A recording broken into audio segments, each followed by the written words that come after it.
Ano ang ilalagay sa e-travel registration pag ikaw ay connecting flight? You ay connecting flight.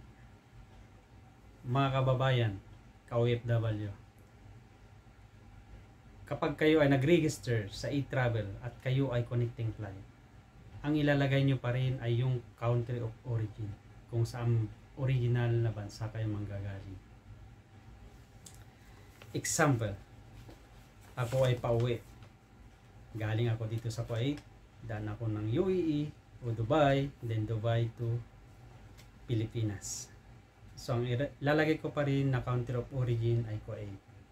Hindi na kailangan yung ilagay yung dadaanan kong bansa. Ganon na rin yung airlines name at flight number. Ang ilalagay mo ay kung saan ka-original na nanggaling ng bansa dito sa Kuwait.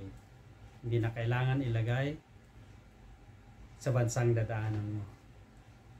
Ang e-travel o yung QR code kung saan kayo manggagaling na bansa ay sa check-in counter ay tinatanong na yan bago kayo papasok ng immigration. Ganon na rin ang yung country of destination ay Pilipinas na. Hindi nyo na kailangan ilagay ang dadaanan yung bansa. Ngayon, pagdating nyo sa Pilipinas at ang immigration na magtatanong sa inyo ay hawak nyo naman ang iyong passport, ang iyong airline ticket. Makikita naman dyan kung saan original na bansa kayo nanggaling. Ganon din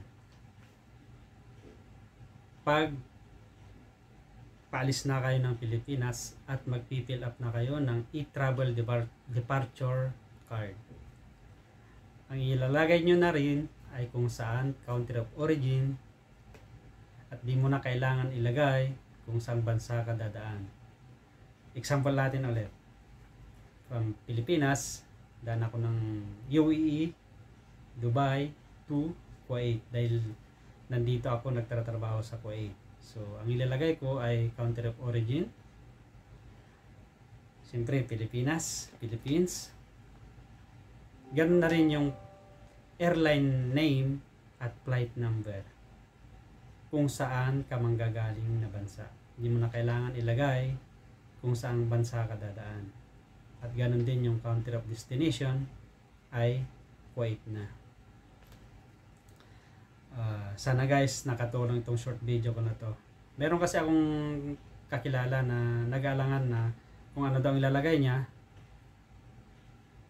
sa e-travel kasi connecting flight siya. Kaya naisipan kong gumawa ng short video na to.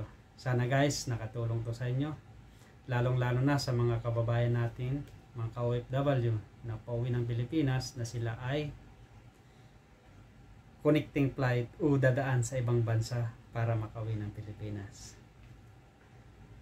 Sa mga hindi pa nakasubscribe sa akin, sana pa-support nyo naman itong channel ko. Pa-like, share, and subscribe naman dyan.